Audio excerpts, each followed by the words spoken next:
Welcome to the John Doe Radio Show. I'm your host, John Doe. It is a Wednesday, the 25th in the Mile High. Thank you very much for hanging out with us today on the John Doe Radio Show. Have good friends with us from Top Shelf Extract, a brand spanking new segment that we're probably going to be introducing to you here on the John Doe Radio Show with our good friend, Dan. How's it going, Dan? Oh, it's going great. Lean up right there on that mic. Here, push that mic. Help him out there. I got it. It's we need some goosenecks. We need some goosenecks up in here. But it's all good. Yeah, Dan, I've known Dan for a while now, and you've been making hash and extracts for quite a bit now, so we're probably going to dig a little bit into your history and find out exactly what it is that you do, what type of product that you make. You've been highlighted here in the Westward recently. You know, we have William Breathes on Fridays from westward.com/mile highs and lows. And hopefully, if everything goes right here very soon, we will have a weekly segment where we'll be bringing in hash artists and highlighting the different ways and different techniques that people were making concentrates. Not just the water hash, but the BHO. And I would really like to lock down Stephen Lewis from our good partners over at the Cherry Company, the Pearl Company, Teapot, Pink House Grows, to figure out how the heck he doing what he doing, but maybe someday soon that'll happen. Yeah, he does a lot of great work. I'm a fan myself. Yeah, definitely a big fan of that. So, good times. So we appreciate everybody. Thank you very much for hanging out with us on the John Doe Radio Show, Monday through Friday. We are here with you starting at 11 Mountain, goes till about noon, 1 o'clock-ish, somewhere around there, 1-2 hours. Today, we actually have some big breaking news to bring to you. First, actually, this is huge news coming out of Colorado. Dozens of homes are raided, dubbed Operation Sweetleaf. This comes from 9news.com, our good friend, quote-unquote. Keep your friends close and your enemies closer. Our good friend Jace Larson over there, and I would like to remind everybody that Jace Larson, I feel, in a way, contributed to the twisting of the story that led to our buddy Chris Barkowitz being in jail. We've gone through that a million times. We've talked a million times about it. So we won't go to it again. But anyway, Jace Larson, part of the 9 Wants to Know investigative team, who think they're police. I really do. I think they're police. They think they're police. It bugs the crap out of me that sometimes investigative journalists really do think they're police. But here, this is from 9news.com, also from Associated Press. I'm sure you can get it on now. 25 homes raided across the Denver metro area as part of a large-scale. And it's not just the Denver metro area, by the way, either. When they change the story here, we'll tell you where the locations that have been named are at. The North Metro Task Force leading the investigation. SWAT teams began conducting raids Wednesday at about 6 a.m. 16 people so far arrested in what officials have deemed Operation Sweetleaf. Busts netted about 1,000 plants so far. Sources are telling 9 News. Investigators say the raids were on a single organization growing marijuana in Colorado, then shipping it to as many as 8 other states. That's brand new information that I just read right here and didn't even know about before we came to air with. I thought these were separate, different instances. So the investigation does not involve medical marijuana grown for alleged medical uses. The task force investigators raided 25 homes in the following cities: 4 in Denver, 1 in Breckenridge, 1 in Frederick, 1 in unincorporated Adams County, 4 in Thornton, 3 in Broomfield, 1 in North Glen, 5 in Brighton, 1 in Strasburg, 1 in Bennett, 1 in Commerce City, 1 in Westminster and Erie each.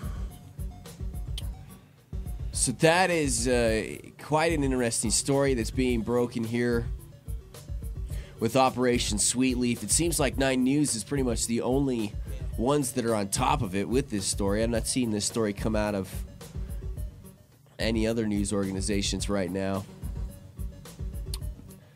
But just so frustrating. And again, we go back to the situation of what are we doing? Why are we wasting taxpayer dollars and money in situations to where we have to have task force that go in and, break down people's doors, treat people like criminals, refuse to make this plant into something that it needs to be, which is a readily available product on the legal market to responsible adults, because you've yet to show the harms that a free nation, would want to see in order to make that something that is restricted, It's not like we don't live in the United States anymore. It's not like we don't follow...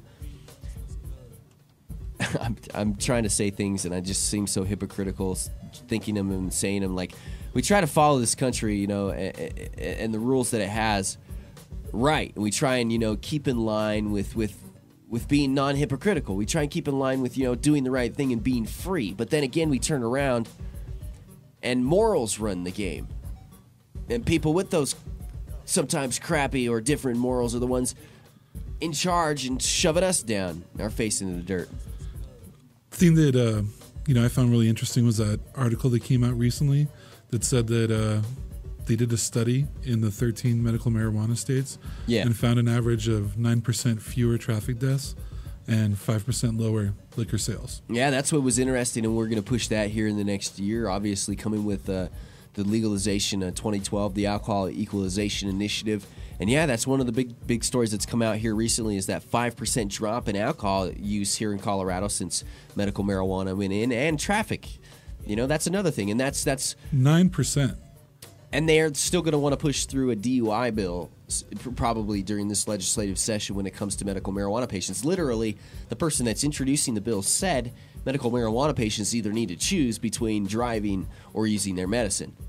And that's disgusting. I mean, that's horrible. I mean, you and I both know that marijuana is not even close to being as debilitating as the other painkillers that you take. And say, for instance, myself, one of the lighter painkillers that I can take that I really function well off of is Vicodin. But still, at that point, if you take a Vicodin, in my mind, I'm more out of line with, I'm more under the influence than I am with cannabis, especially after using cannabis for so long. It becomes a norm. It becomes something that's not, not an issue to worry about. That just like probably people that take certain painkillers or whatever, and they get used to them. I can't imagine. I cannot believe the stories that I hear of the amount of painkillers that some people take. And the ridiculousness behind that, and then how long it probably took them to get up to, being comfortable with taking that many painkillers. That's scary, man. That's really, really, really, really scary. And it's literally hurting you. Like, when they give them to you, they let you know what it's going to do to your liver. Yeah, liver. I mean, in Kim's case, pulmonary hypertension and just other issues. I mean, who knows what kind of other medications you could mix up and interact with the body. They could just freak out, and bam, you're dead, you're having a stroke, or there's just something wrong. And I'm not trying to play fearmonger here or nothing, but all this destruction and all this on this side, but yet we still don't have a government that recognizes that cannabis hasn't killed anybody and hasn't caused a single bit of these harms that what we're looking at right now with prescription drugs.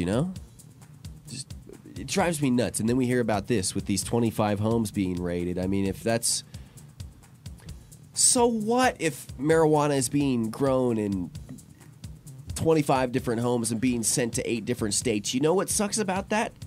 Is that there's not a regulation and a process in place for those people to pay back in taxes, to be able to get into the system and give back into the system the way that everybody else does. Yeah, and most of these people really believe in what they're doing. Most of the growers of marijuana really do enjoy growing marijuana. You don't get that with crack dealers or crack makers. They know they're hurting people and they just want to get the money. And even if it is just about the money, so what? So what? We live in a capitalist nation, and honestly, marijuana should be a product that's available to every single responsible adult. It really should. And period. End of story. So therefore, in my mind, wasting taxpayer dollars, this 25, North Metro Denver Drug Task Force is probably one of the most active drug task force that we have in Colorado as far as doing big busts and going around doing their thing. When I was raided, the task force was called, well, it changed different names. At first it was called GramNet, which was Grand... Route, Moffitt, and Garfield County. I don't know. Up in northwest Colorado, there's whatever. And as time went along, these people certain areas started dropping out their funding, for one reason or another. Probably because they didn't need a SWAT team that big, for an area of that size. And probably their police force could take care of the things that needed to be done in an area of that size. But still, people dropped out. One of the final straws of this, which it turned it out into be Asset, that ended up rating me, All Crimes Enforcement Team. They switched it to an All Crimes Enforcement Team to make it more, probably put more emphasis on other crimes in order to get more monies. You know what I'm saying? Like, so they could, whatever. But at the time that they did that, and why they changed it, because Routt County, the sheriff at the time, pulled their funding for the drug task force. So, I mean, there is people out there. There are politicians. There are sheriffs. There are police out there. Aspen, another area where a situation they've dealt with for a long time with Sheriff Bob Brodus up there, being investigative towards personal use of drugs and other stuff like that. I mean, that stuff's out there. We just have to capitalize on it, get these people in office, keep them in office, and then spread that message and spread that word and show the actual facts, show the statistics that are there that are saying, look, there's nothing to freak out about. We're perfectly fine. And in fact, the more we open up legalization, the more that your idea of legalization becomes a reality as far as the anti-drug people and or the people along the line, the more you're going to see a benefit. I mean, you really will, because where is the negative effect? Where is the negative effect? There's not, and I think they're just afraid of the positive effect. And something else that Warren keeps reposting, and Warren lives in 5 Points, which is one it used to be. Granted, it's become a bigger, revamped area here over the past decade, and it's turned into a lot of very beautiful spots.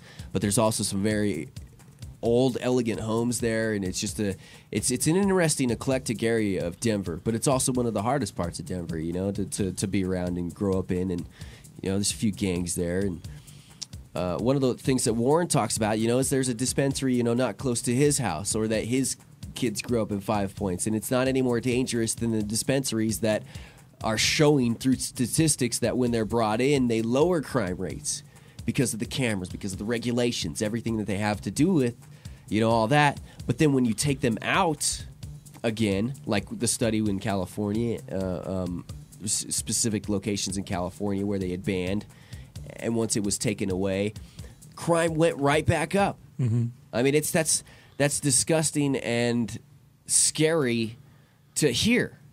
I mean, it really is. There's nothing else inside me that makes me more disgusted right now than the fact that we just absolutely 100% just throw out common sense completely. I mean, common sense does not exist in America when it comes down to the war on drugs. It doesn't. It exists behind closed doors. It exists in a I don't even know in a pipe dream thought, a pipe dream conversation in a lot of areas. But see, here's the thing: in a lot of areas, also like Colorado, it's not that bad. It's not that much of a pipe dream. We're closer than someone say in Missouri or even places in Kansas or whatever it is, Arkansas, Florida. At least we have a little bit more hand up because we have people, like yourself, like me, like Kim, and everybody that's been. I'm missing every activist out there. We have that grassroots to us. What are you guys laughing at over there? Oh, just the comments from people that are watching right now. Oh, yeah, you did chat room comments? Yeah. What are they saying about me? They're not talking about you. Who are they talking about? They're talking about Tom and Dan. Yeah. One guy was saying they I made the best oil. They said the guy in the baseball cap makes the best Earl. Oh, wow. And then Jenny Cush said they both do. Dan's her man. Oh, Jenny Cush is the man.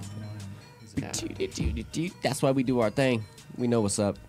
And then, don't think I don't know. Somebody said something about Dan being the best oil maker in the world. I don't know about the world. There's some heavy competition for some very. Denver's going to be fierce. It's going to be crazy coming up here. Well, yeah, there's something else that Here, let me check this. Let me see if I think maybe I might. Yeah, I don't know. I'm not sure that we're gonna have Scott in today, unfortunately. But we're gonna get Scott and you two together, and I don't know how. Maybe here after the break, and we get to some play some few commercials, come back and start talking about concentrates and stuff. Maybe there's some things that you can pop open the can with, and let us know of what you're going to be coming flying at people with. You know, no more of this. We got the Q-Tip Army fighting both on the reform side, and we have the Q-Tip Army involved in our industry making just crappy products. You know what I'm saying? And you don't want to be standing next to somebody holding a Q-tip when it comes time for war. You want someone to have an actual weapon in their hand that does something that's a little bit, you know, better than that Q-tip. Anyway, we've used that analogy for so long. That Derek Cummings, man, that's his thing he used to do. He used to always call people the Q-Tip Army. So, yeah, it's my Q-Tip Army. So, yeah, all right, good times. We really appreciate everybody hanging out with us here on the John Doe Radio Show. I do apologize that we had to open up the show with some just crazy news. If you'd like, make sure that you head to, look, they also got pictures up on 9news.com, also, too, of some of these homes. The homes look, I mean, what's crazy is that when you look at these homes, and if it would switch off the 9 Wants to Know damn picture here and go to the other homes, what's crazy is that you view these homes, you know, like this one right here. I mean, look around it. That's a good size home. There's like a 2-car garage with another garage extension to it. I mean, 2-story house, beautiful homes around it. Looks like a normal suburban home. Looks like a normal suburban home. Sorry, I didn't have yours on there again. I'm stuck with the mics having on. Sorry there. It does. It looks like a normal suburban home in a normal suburban area, and that is what scares the soccer moms. Mm-hmm. For no reason at all, because you have the politicians, you have these people that come inside these hearings and say, you need to be scared about this. You need to be worried. This drug is going to cause your kids to, you know, have crack cocaine be coming through your front door. Your heroin going to be coming through your front door. Then you can't be smoking that concentrate. It's crazy. It's not your father's weed. You know, I mean, stuff like that. It's going to lies and bullshit. Yeah. The more illegal something is, the more in the shadows something is, the more people are afraid of it. Yeah, unfortunately, that's the case. And, you know, luckily, like I said, people like yourself, people like us here at John Doe Radio, you know, all of our great sponsors that we have, they're doing great jobs trying to make sure that people are informed. And, you know, granted, we got some people in this industry that really, really, really have a hard time, I guess, following the same agenda that we all would like to follow. You know, I realize that money is an issue and a driving force for a lot of things, but just getting into our culture. You know, being a part of our culture is just a huge part of, you know, you being a success and being a success in the eyes to others in this industry right now. You know, even the battle between legalization and medical, you know, it like Irv Rosenfeld was on last night on iCannabis Radio, and he straight up said that he is not for legalization of marijuana, but if it happens, he would support it. And then gave an explanation, his own explanation, and maybe we'll replay this, or maybe we'll try and get Irv on here in the studio here in the next couple of days. I think he's still here for a day or two. But you know, I don't understand his explanation or other people's explanation of how opening up by legalizing medical marijuana, opening up that medical side of things is a bad thing. I mean, you have medical marijuana now that's being held by a chokehold, when if you legalize marijuana, you brought that situation forward. Why would there be any reason to show any more attention to the people that need medical marijuana? Why would that market close up? It wouldn't. No. It would give more opportunity. If marijuana would drive the prices way down. It would make it more available to people that are sick. Restrictions on being able to study it, to be able to do the trials that we need to do. Damn it! I almost forgot there that because all the studies go south on the people that are for prohibition. Every single one of them. Yeah, every single one of them. And here's another thing too that drives me absolutely nuts. I mean, have you seen the commercial late at night Dude, it just absolutely drives me freaking nuts. Where's the Enablers commercial? dude? Have you seen this commercial? Do you watch TV at night, late at night, or You at know, all? man, I Do you never get have a chance to watch TV. I just like watch Netflix. I haven't really watched TV that much lately, but you know, I get home and I have internet, so they gave you basic, you know, TV with that. So I said, what the hell, why not hook up the TV with that? And it's quiet sometimes, you know, so I just flip it on just to have it on or whatever. And you know, I late at night I'll be like watching, you know, Jimmy Kimmel or something, and it seems like it comes on pretty late, maybe like around, you know, 1, 2 o'clock in the morning or whatever. But it's this new ONDCP commercial. Let me see if I can find it here and then play it for you guys, because it's insane, man. It's their brand new stance on things. Enabling is a drug. Huh? Yeah, enabling is a drug. Let me see here. I don't know if it's up on. It might not be on YouTube yet. It might be hard to find. I'll probably be able to find it here with a little bit of. If I could spell commercial right. COMMER.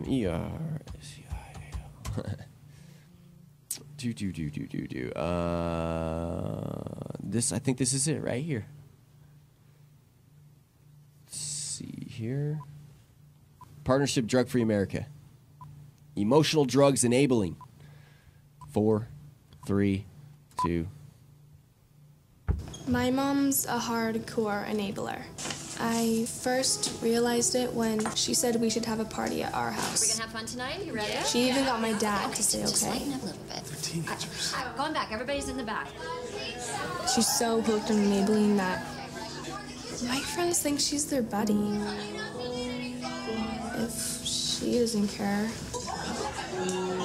why should I? Enabling is a drug. Get help. The partnership at drugfree.org. Are you serious? Are you serious? Enabling is a drug, man. Enabling is a drug. I could not believe this when I saw this, man. It blew me away. It absolutely blew me away, dude. Can you believe that? Wow. She was I guess enabling them with pizza and weed. Dude, and then yeah, that's what that's the mom was like.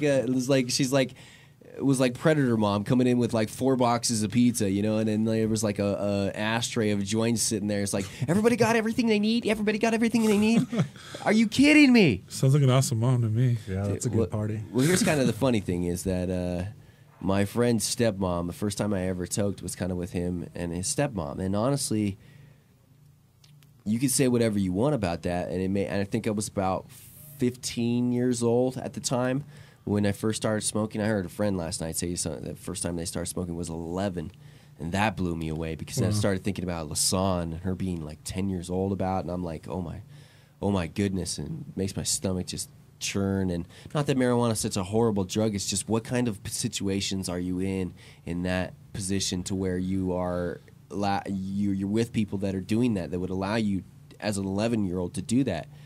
Now, 15 years old was when I, you know, maybe first started or whatever, but it's not something that I felt at the time with you know, when we smoked with her or whatever, that was, I thought it was really, really, really cool, you know, and I liked getting high at the time before we went to Skate City. And, but I think it also contributed to me being a more responsible person with other drugs, you know, because there were talks in there too, and there were it was my basis from my dad's talks that came into play with those instances and stuff. Him telling me about, you know, his former drug use or this and that and what he's done. And it's like, you know, always mention, you know, marijuana was never one of these harmful drugs that I've ever seen anybody do anything bad on or whatever. You know, I'd always much rather see you a joint than a beer in your hand, you know.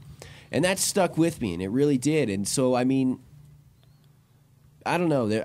Maybe I'm trying to twist that situation where that parent shouldn't have put, you know, me in or her son in or whatever. But the point is, I guess, it starts with parenting. It starts with parenting.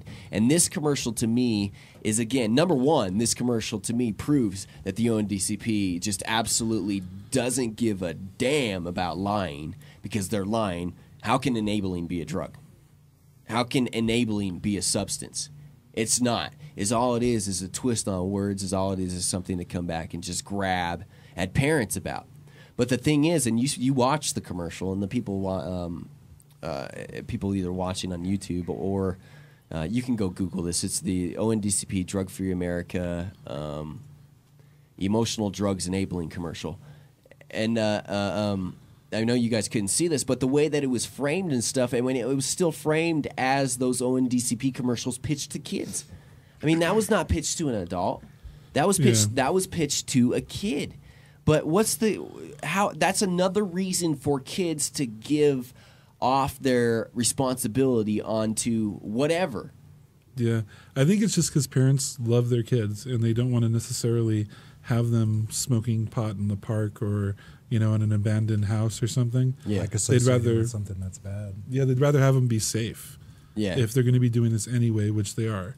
Because that's just the reality of the world. Yeah, I mean, that's an interesting topic to get into also is, if you're 15 is pretty young too, 16, 17, 18-year-old child in your house. And, I mean, I don't know, man. I don't know. That's a whole different conversation at that point. But, I mean, it just becomes a topic of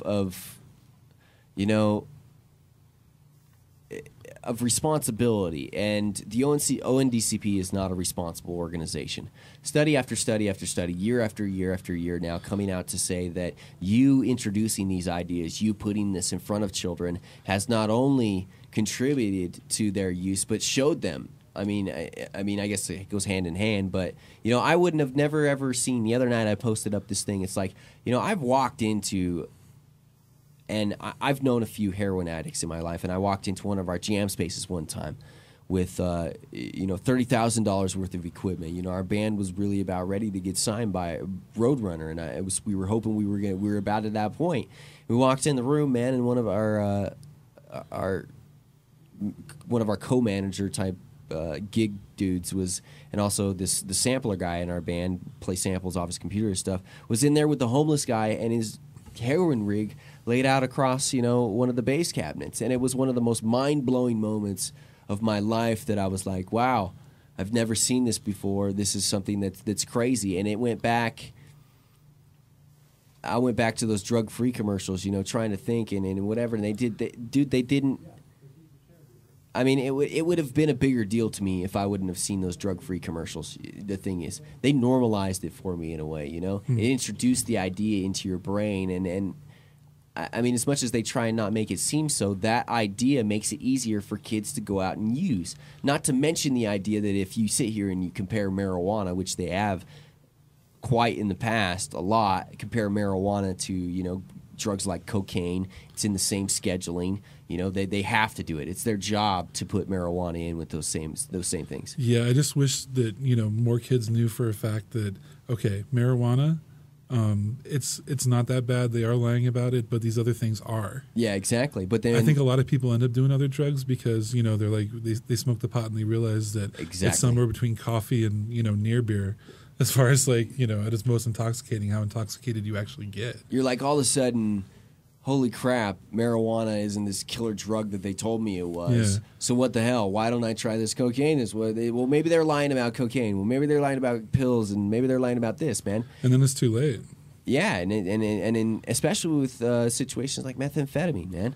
We used to do, I've said before, was media director for Communities Overcoming Methamphetamine Abuse before, my situation. And that drug will either do... Well, no, it'll do one thing. It'll take a hold of you and just rip you apart. It takes one time on that drug to become addicted. And that's not just the ONDCP telling you that. That's me going and talking to people in quote unquote clinics, which what the fuck is a clinic when there's just like a doctor that shows up to a room full of chairs? It's bullshit. We don't have anything that's compared to a clinic in some areas of this country. Our hope for being able to help people that are truly addicted to drugs is ridiculous because we don't look at it that way. We look at it as a criminal thing. I mean, we have to start looking and hoping to address it as a medicinal issue. And when you go in there and you talk to these drug counselors and they're still fighting off of the drug war. They're still fighting off of the things that are said about, marijuana is just as bad as, they have to follow the status quo. It does absolutely no good. No good whatsoever. And honestly, the only way that some people can be fixed, is to be separated. Wait, what do you got there? Appears to be caregiver focused, at least from the 2 initial reports. Caregiver focused. 2 reports from caregivers. What a 9 News is posting up is that it's one organization. Obviously. Is that's what I'm hearing? From the 2 reports I'm getting. 2 reports you're getting. I mean, there might be some connection somewhere, but the 2 people that I'm hearing currently are in jail. I don't know of them knowing each other. They're from 2 different crowds. 2 people in jail that you know currently that do not know each other. MMJ caregivers here in Colorado. Supposedly MMJ caregivers here in Colorado. Part of the raids that happened here. That we were talking about your breaking up news. Right. Let me get to some. Let me get some commercials and stuff, and then if you'd like to come in, Warren, and chat with us here for a minute. You're busy today, crazy busy. No worries, man. Hey, you got to make money, man. We do our thing here. Let's get some commercials, and then we'll come back and we'll sit down, maybe talk about extracts, get less serious and stuff. And I'm going off rambling about it. I hate that. The enabling drug thing is something I'm going to go off about. I'm going to record that commercial. We're going to do a parody of it. I think it's insane. I think it's ridiculous. I think it is one of the most disgusting things the ONDCP has ever put forward because it's pitched towards parents, but it's not pitched towards parents. Enabling is not a drug. You're admitting once and for all that you've lied, and you will continue to lie and continue to say and do whatever it takes to get your message across, no matter the results. And the results show that you are doing nothing more than introducing children to drugs, and drug use through children, through your programs, including DARE, is going up. It's disgusting. And that's not even me just ranting. That is the truth. That is the stats. That's how it is. Period. End of story. I would never send my kid to a DARE class. I would never, ever allow them to be a part of that situation, because you're giving up your parenting to a police state. I mean, how can parents think of even doing that? I don't understand how parents could even not want to be there for their child, number one, which a lot of parents are, and I'm starting to ramble again here too. But 2, man, you got to protect your kid. You have to listen to the facts. You got to stop listening to the government on everything. All right, anyway. Big thanks to everybody that makes this show possible on the JDR. We're sorry that we couldn't have Scott from Rare Dankness in today. He's insanely busy. That dude's preparing for the Cup coming up this next month in L.A. The L.A. Cup happens. What days is it? It's going to be the 11th and 12th. 11th and 12th, man. And you guys got some great information coming forward to that. We got probably an announcement coming here, maybe either today or maybe next week. I don't know. We'll see what you want to talk about here in a minute. But, yeah, Rare Dankness obviously going to be throwing down. We're talking with Dan from Top Shelf Extracts. And you've been around for how long, Dan? Out here? Yeah, you've been pretty much since the start, right? A year and a half out here. Oh, really? Year and a half? Yeah. I thought you'd been around for longer than that. Well, the thing was, when Broadway Wellness flew me out here to help them consult when they opened their shop. From where? From L.A. I think I remember hearing about this, but for some reason I put it off, and I just took you in as a native, man. I am now. I rarely do that, but yeah, that's He's awesome. one of us now. Yeah, Denver's definitely an upgrade over Los Angeles. Yeah, that's. Hey. I've never been to Cali, so I can't say it. I can't nail on Cali. Nice to visit. We're gonna be. Visiting is good. We're gonna be battling with Cali here in the next month anyway. Probably talking a lot of schmack between back and forth between Cali and Colorado. So that's all right. It's all in good fun though. Yeah, there's still a lot of great people over there and a lot of very talented people as well. They've had a head start for a long time, man. They've been doing their thing for a long time. It's unfortunately the BHO is outlawed, and they're not allowed to really sell the product as is. They sell the product. They still do it. They still do it, but it's like making it is outlawed. But once it's made, if you have your recommendation, you won't get arrested for it. Really? I think so. You can have it. You just can't make it. You can't make it because I think privately, but I'm not sure if shops can actually carry it. A lot of shops carry it.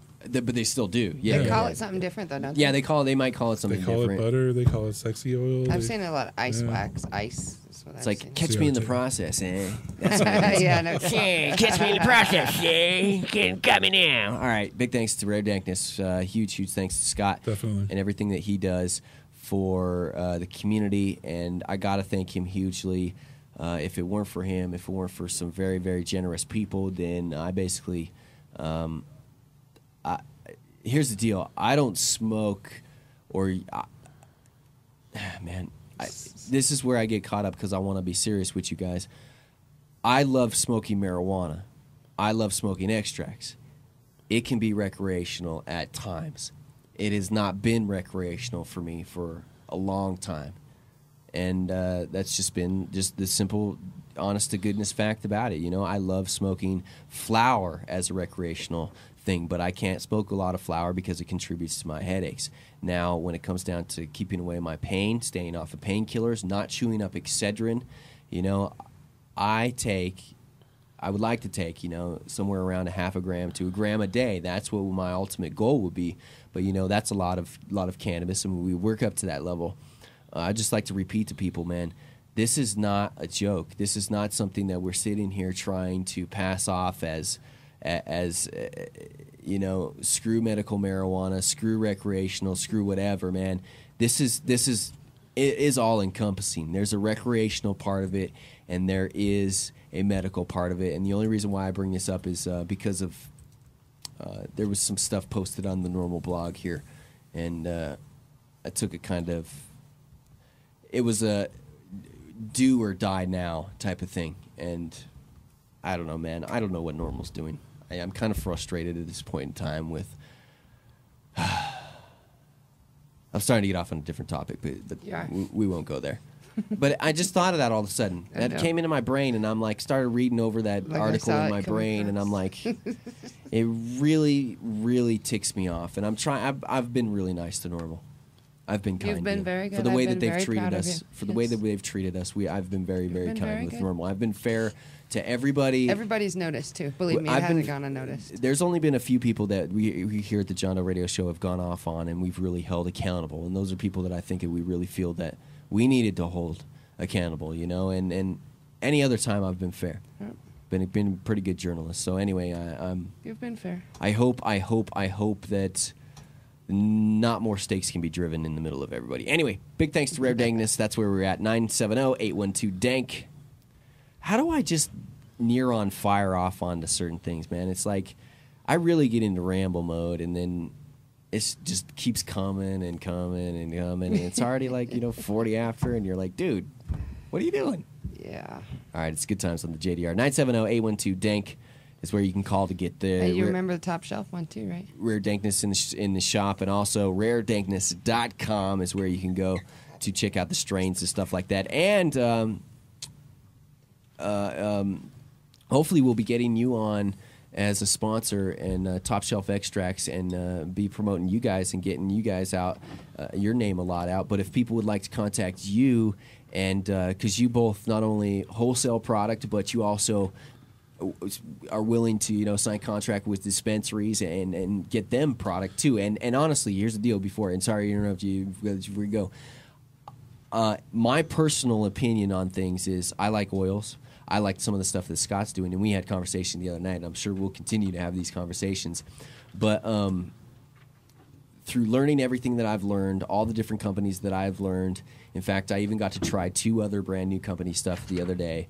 I highly suggest your stuff, man. And thank you. I'm not a huge fan of wax, but like I said, you've had sort of a change in thought in things, and so have I have had a change in thought in the way of things have come lately. But that's why we're getting you in here, is because you're one of the top people in this industry, one of the respected dudes in this industry, and I think that you can bring in other people that I'm not necessarily around a lot, and we can bring to the other people. So it's good to have you. And how can people get a hold of you if they want to get your product? Yeah, we process for a number of centers. The best way to get a hold of us is 855-710-EARL. That's 855-710-ERRL. 855-710-EARL. Yeah, you can follow us on Facebook, facebook.com/topshelfextracts, one word. Wow, dude. I love it. It's awesome. That's dude. Your phone number, the Earl at the end of it. I love, because that's what I call Earl. I don't like calling dabs. Yeah. I don't like dabs. To me, Dabs is Lauren Layer's name. You know, like that's and I don't mean that in any. That sounded horrible. That's what everybody calls her. Yeah, that's her name. Like I see dudes with Dabs in the middle of their name now on Facebook that changed it, and I'm like, no, that's Lauren.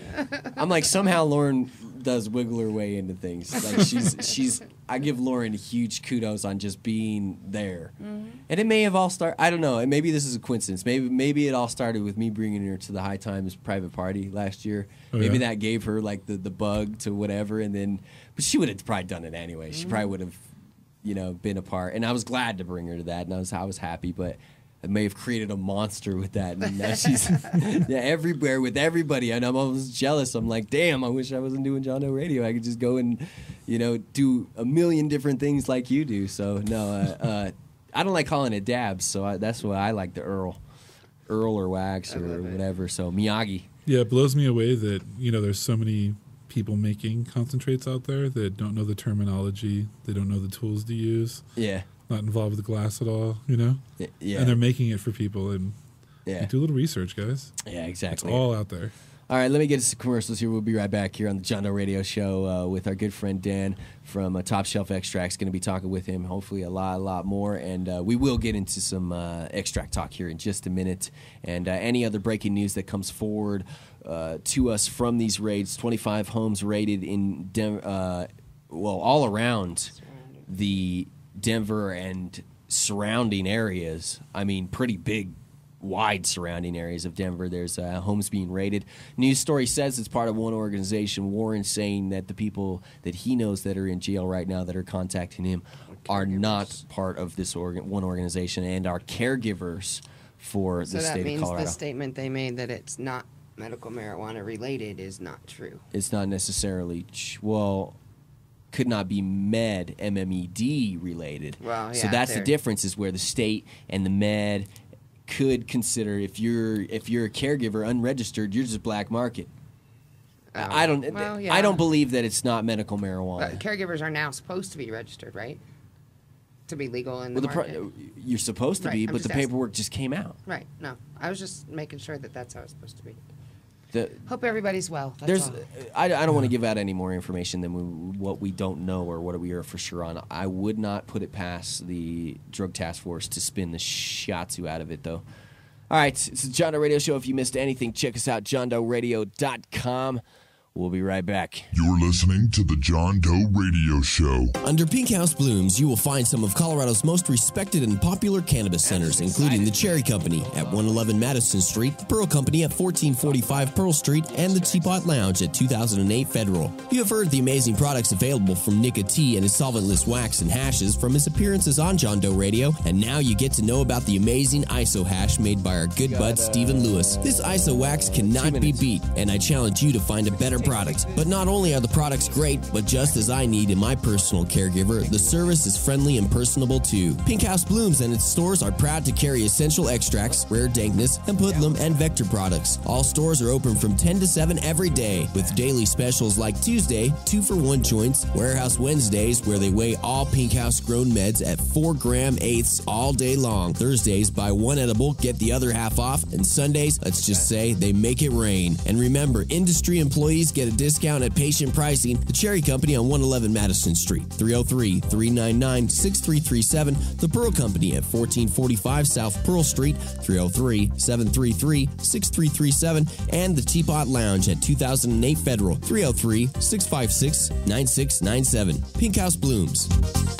Mad Hatter Smoke Shop has got your high-quality, American-made, unique pieces and some of the best scientific glass available anywhere. Artists and companies like Mike Fro, Cowboy, Zob, Royal, and D-Rock with some of the best products the Mile High State has to offer. Treehouse, Joel Halen, Worm, Tricky, and more. Mad Hatter Smoke Shop also carries Sheldon Black, one of the highest names in glass standards. Don't miss out on the Holy Water Style Collection either. Our friend John Waters offers his line of shirts, jackets, hats, and skateboards for men and women. Mad Hatter Smoke Shop for everything everything the JDR Army needs. Mention JDR or John Doe Radio and get 20% off. 20%. Visit MadHatterSmokeShop.com or email store@MadHatterSmokeShop.com for inquiries. Mad Hatter Smoke Shop, 6091 West Colfax Avenue in Denver, 303-953-7015. Store at MadHatterSmokeShop.com, 6091 West Colfax Avenue, Denver, Colorado, 303-953-7015. Trouble with the law? Or maybe you're looking to start a medical marijuana business? The law firm of Edson, Mayton & Matz can help. Attorneys Warren Edson, Lauren Mayton, and Chris Matz offer a wide range of criminal defense-related assistance and cannabis legal services. Call the team of legal professionals ready to help you or your business out today. 303-831-8188. That's 303-831-8188. Or check out the website, WarrenEdson.com. That's WarrenEdson.com.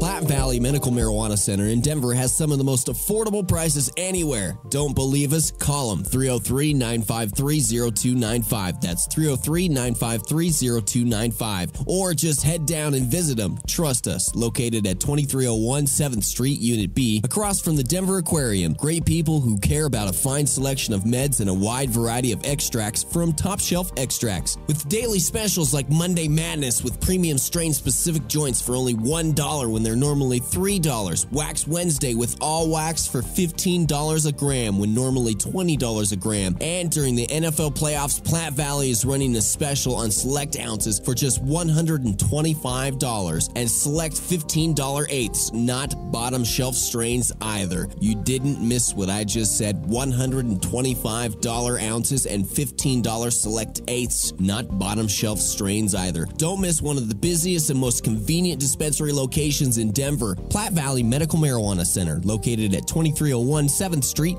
Unit B, 303-953-0295. And until January 15th, everyone gets patient prices at $25 eighths and $150 ounces. Platte Valley Medical Marijuana Center. Produced over a mile above sea level. How much higher can you get, John Doe?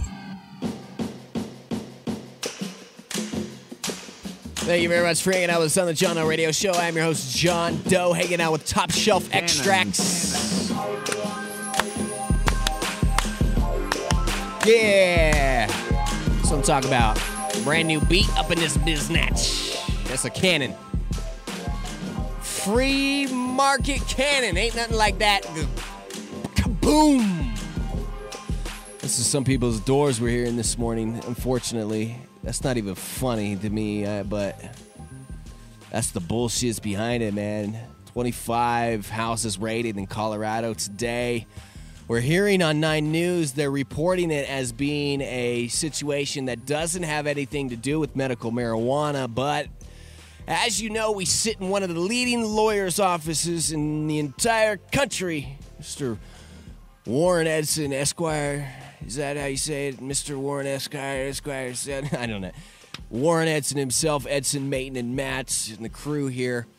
The report's coming back saying that it's not one organization, that it is part of maybe medical marijuana, and some of the people that were scooped up.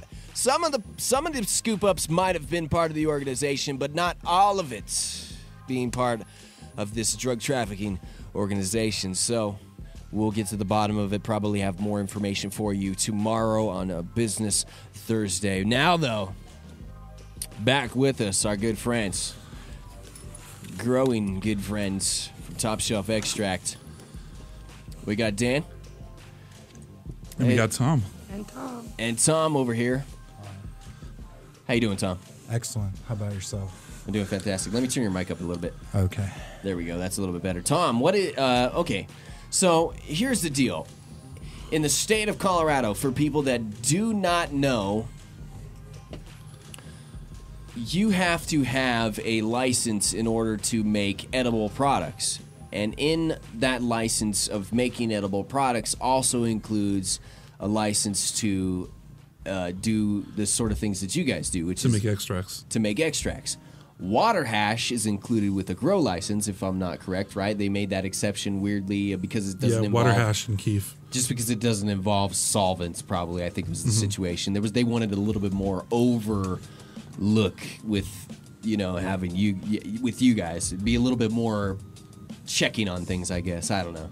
Exactly. They're creating regulations for us right now. They're in discussion. Probably in the next 6 months, we'll have a lot more rules to follow. Really? As far as making extracts and stuff like that? Yeah, exactly. Edibles, I think they've really talked about edibles a lot in the packaging and things. But yeah, extracts was something that it was sort of untouched, man. I mean, you don't think they're going to do anything like ban BHO or anything like that? I mean, they're not going to ban it, but they're going to definitely have safety regulations that we have to follow.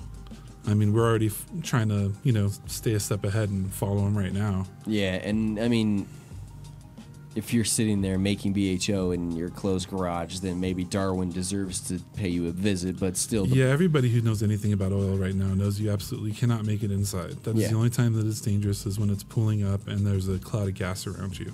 And that only happens when you're indoors and it gets a chance to build up. And from what I understand, butane is a heavier gas. It likes to fall and sit in corners, and then build up and exactly. Boom. And once it's too late, it's too late. Yeah. I mean, and then doing this, I've made BHO, and I can't possibly imagine someone being in their garage, closed off garage, blasting cans of this stuff. Cans and cans and cans. I mean, are you kidding me? Are you serious? You don't think it's literally crazy? You don't think you will end up on Darwin's list of creatures that should go extinct? Yeah, dude, it's frustrating, and it puts a bad look on us because there's this dude out there, and I'm gonna straight call him out, and I think he's full of crap, and I cannot stand his posts. Matt Rise, man, he'll sit there and talk just shit about the John Doe Radio Show. He hates the extract episode we have that it was water extract. He hates the stuff that we post up about BHO. Put up my little rig that we had when I first made it, how dangerous and crazy it was. And the only thing that does, and in fact, and Russ Belville did this too, and I called Russ out on it, and we still are friends, and we can call each other out on it. Miseducation of how to make it and how it's done and the delivery process of it. People need to understand that it is one of the most effective heavy dose ways of getting medicine. It really is.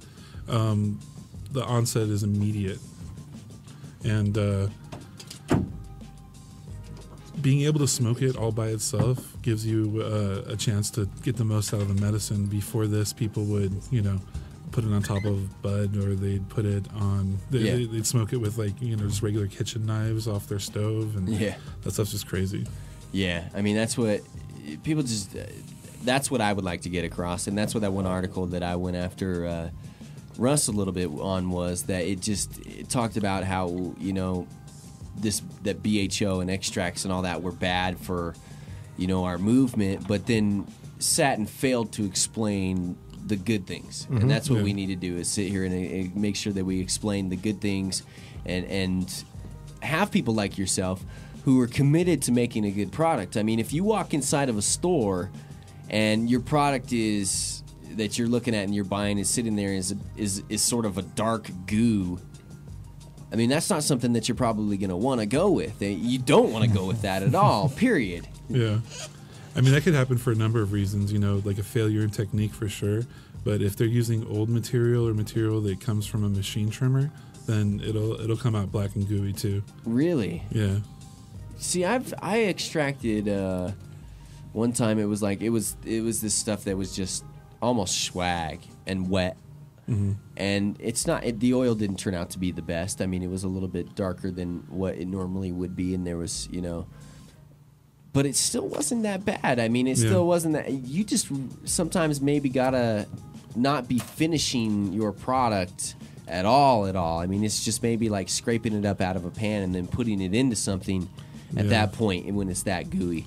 And when it sizzles is another thing. When you make BHO at a certain humidity, or if you have an equipment where you are blowing through the top of it or whatever, say you have, you're an at-home maker or whatever, and you have that glass tube that's loaded up with stuff, and you're blasting the tane through it, and you go and put your mouth over the top of the little nozzle and blow through that.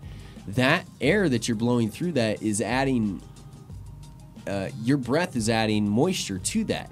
At the same time, though, there's a lot of extract left over in the tube, so you do have to clear it one way or another. Yeah, but But like we've had. But stuff in the same where, of that, like you put water. You're putting water in your end product, and you're going to have to purge that out along with the butane that's also locked up and somehow binded together with these trichomes, dude. And these, there's actually a couple people. The way they make butter is they do their blast, they purge most of it off, and then they actually pour water into it, and some people say that makes it a little cleaner in the end. I'm not quite sure. Like do they get the water out of it? Yeah, through the purging process you do. I mean, if you're hearing something, I can see that. I can see it. It's solvent. It's not water. Yeah, if you're hearing it sizzle or whatever, yeah, it's whew.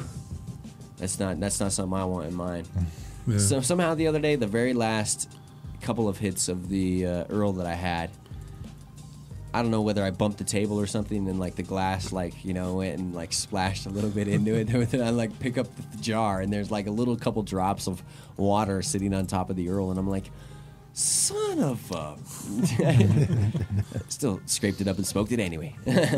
Surprise, surprise. We got Warren also sitting in here with us. Warren Edson from Edson, Mayton and Matz. 3888 East Mexico Avenue is where we are located. Suite 122, one of the best locations in the entire country for a cannabis podcast to be located in. So I cannot stress enough how much we appreciate all of your assistance and help, Warren, in getting us to the position we are in. It is an unfortunate day, though, in Colorado. So is there any new information that you have for us on these raids and stuff? Kind of updated you through writing notes and stuff. Unfortunately, we're right at the initial stages, so we're starting to figure stuff out, but we have had contact with two people who are unfortunately in the custody of the Department of Corrections, and they do both appear to be caregivers. They appear to be caregivers. Yes. And that's that's despite what 9 News is reporting right now, saying that it's all part of one organization and it's not a part of medical marijuana. Well, I mean, I think, we're going to find out, obviously, but my guess is we're dealing with reporters who, for lack of a better term, if it's not part of the licensed industry, that means it's not medical marijuana. Yeah. Just kind of a lack of recognition of the caregiver side of the industry. That's what I just maybe tried to explain. Maybe. Yeah, I mean, that's my guess, but again, you're hearing me say guess. The other thing is, law enforcement could be twisting it. A similar organization could be, that means they bought all their stuff at the same grocery store. It could be. Hey, what are you confusing. doing here again? It would just surprise me that if these two folks somehow knew each other or were connected in some formal capacity, other than they shopped at the same store, maybe they bought their seeds at the same place. I don't know, but I'm just, it's my knee jerk from the two initial things. So this is the contacted. North Metro Drug North Metro Drug Task Force, but it says that. But look at how many communities. I know are that's what I was involved, about ready to. I was about ready to tell you. We got El Paso in there. Erie. We got all this, Erie. You got Erie, Westminster, Commerce City, Bennett, Strasburg. I mean, I'm not even getting into those people up there. Like, it's crazy. Unincorporated Adams County. That's probably North Metro. That would be North Metro. That's what I was thinking. Yeah, because that's Vince Barrera. Ooh, that's what I've been trying to think of. Is that the name? That's one of the main detectives for the task force. Jeez. Vince was amazing because he was able to arrest Ken Gorman repeatedly by just wearing different outfits. Seriously? Yeah, he got Ken on at least 3 different occasions. I mean, it got to the point where it became our running joke. That's bullshit. With Vince. So that's bullshit. Yeah, and there's even one. Like, Ken, did you really fall for it again? You sold it to him again. Oh god. Anyway, one in Breckenridge, all the way up in Breckenridge. That's not North Denver. Yeah, but see but there maybe is let's guesstimate here.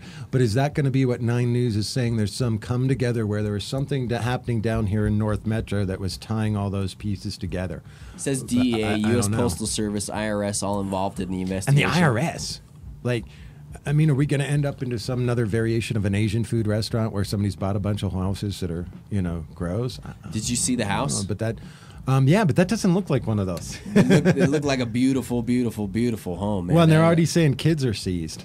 Kids by social services. Yeah, I saw that in one report. No way. They seized some kids. Yep. Now, how insanely ridiculous is this of a waste of time, money, and effort? You know what I'd like to see? Each one of these locations be attached to a methamphetamine bust. Look, I hate to see anybody get in trouble for anything, but I mean, what we're going to run into you're right, here you're right, you're for right, your you're right, listeners, you're right. I mean, the harsh reality, I'll go all lawyer on you, here is that we have some laws pertaining to manufacturing of drugs and the presence of children in a home. And we've researched the legislative history behind these laws, and clearly they're related to meth labs. I mean, even in the laws, it discusses some of the chemicals that are used to produce meth. Yeah.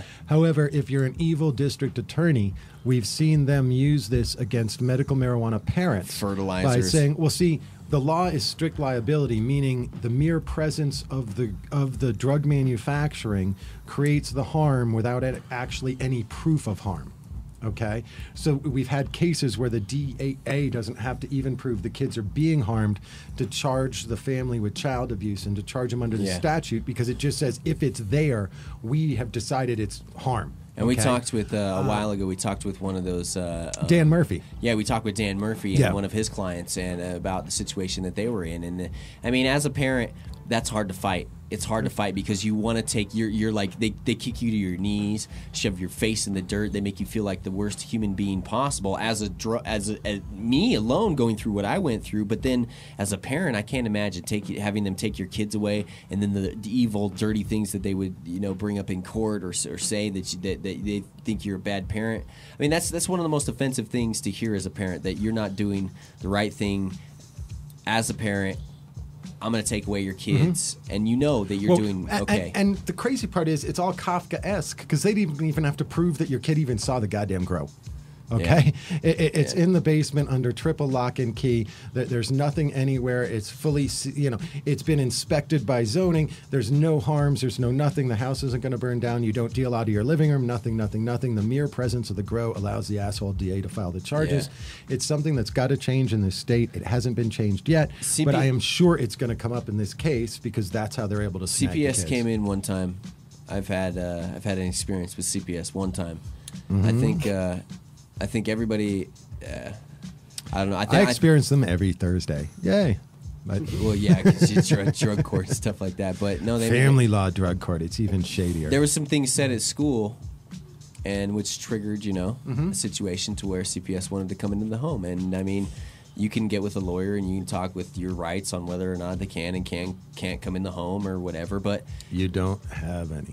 Yeah, you really don't have any. That's the problem. Is, I mean, you can refuse them to come in, but they're gonna eventually court order something. Well, they'll take your kid. Court order. Yeah, and then straight up. Yep. I mean, not even if there's no problem in the house. I mean, they'll force their way in. Well, they'll claim there's a problem because they'll claim they have unsubstantiated reports of X, and you wouldn't let them in to confirm or deny that, so that must mean it's there. Yeah. And because it's not a criminal standard of proof, it's not that law and order beyond a reasonable doubt. It's 51% preponderance of the evidence. Yep. It's really easy for the judge to hold, well, there must be something going on, and then it goes from there. Then everybody's peeing in cups. And one of the things that they said was that we don't mind medical marijuana patients having kids in the house with medical marijuana patients, no grow, and no using around the children. It was the two big things. They've been pretty cool about being a patient. I mean, it's weird I say that, but they have allowed people to be patients, and they've treated it very similar to cigarette smoke in terms of no smoking around the kids. Yeah. Now, in terms of the grow thing, it so depends on the caseworker and whether they have any knowledge of the actual danger. We have, particularly in, of all places, Jeffco, made some really harsh. Usually really harsh. The social workers are getting better. I can't believe I'm saying that, but only because of consistent efforts by a bunch of attorneys to educate them on the reality of how dangerous a grow is. We have literally taken social workers to grows. 7 kids taken in this, by the way. Yeah, and it's just going to build. Does it say what counties they are, Tim? Because if it's in Jeffco, that means I get the cases tomorrow. No, it just 7 kids were taken. Because today's to Wednesday, social services. which means tomorrow's Thursday, which is drug court family law day. Fudge. Anyway, that's what you do every Thursday is drug court family law in Jefferson County. Yeah, it's a pilot program that kind of sucks, but it doesn't. I mean, do you feel it's working out? No. That's why I'm there, bitching. We might have to talk about it more. We might have to talk about it more. Yeah, that's a whole nother show. I think that drug courts all over the country are failing because they're not sticking with their they're not sticking with their agenda. They're not sticking with their you write out a, god dang, what's the word I'm thinking of? A curriculum. There's a curriculum to follow, and I don't think a lot of them are following curriculums, and I don't think a lot of people are being made eligible for the drug courts as they need to be. And this is just what I've seen from being up in Craig and in a few other drug courts in bigger cities. It's harder to run a drug court in a big city and not get lost in the cracks, and I don't know.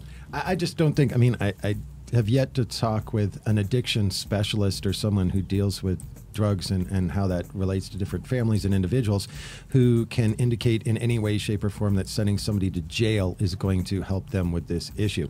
Yeah. And that just, for me, becomes the overriding theme. The machine, the judges, the prosecutors who run these programs have a philosophy that somehow sending somebody to jail is going to get them to finally stop. And it's like, Jesus Christ, in this family law situation, you're dealing with people who have had their kids taken away, and that hasn't gotten them to stop. So why the hell would sending them to jail get them to stop?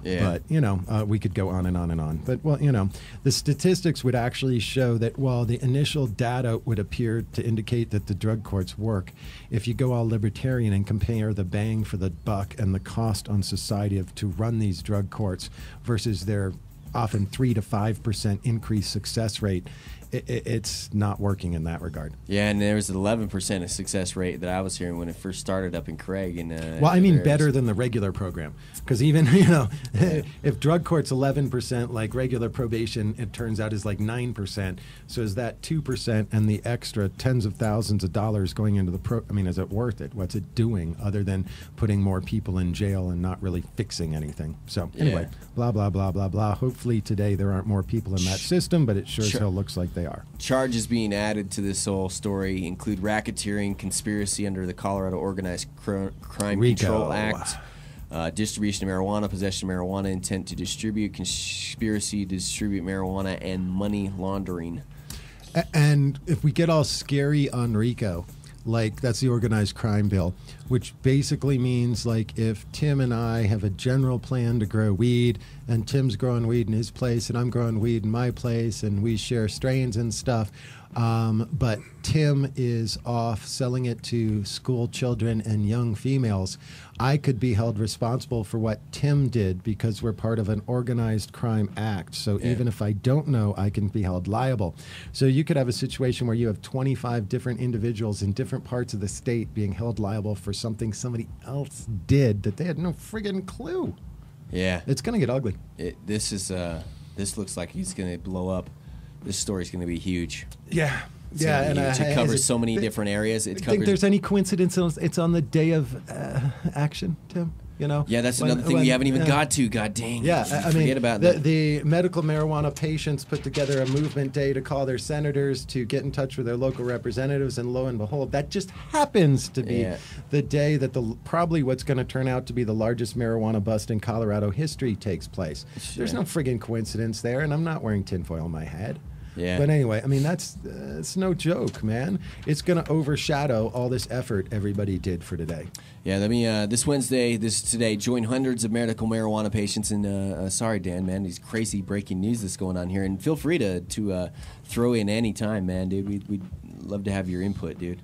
I'm just enthralled, man, listening to it all. Wow. It's craziness. This Wednesday, hundreds of medical marijuana patients, providers, and supporters we invite you to make quick calls to your U.S. Congress people. Everyone should call both Colorado U.S. senators and specific congresspersons. Contact information is available if you go to mmapa.us, mmapa.us. This information, sample phone script, like if you say you're in District 1, Denver, Representative Diane DeGette. Call her, 202-225-4431. She picks up. I'm a constituent in your new district who supports medical marijuana patients. I'm calling to say that our state's medical marijuana system is working, and we need to stop federal interference in our state laws. Colorado state government is doing an excellent job of safely regulating medical marijuana distribution, and I ask that the U.S. Attorney cease his actions in shutting down state legal medical marijuana dispensaries. Please ask the representatives to contact Colorado's U.S. Attorney, John Walsh, and tell him to cease interfering in Colorado's tightly regulated medical marijuana law. Thank you, Additionally, I would like to respectfully ask that Representative whoever co-sponsor H.R. 1983, the state's Medical Marijuana Patient Protection Act, which would protect our state's medical marijuana patients and providers from federal interference.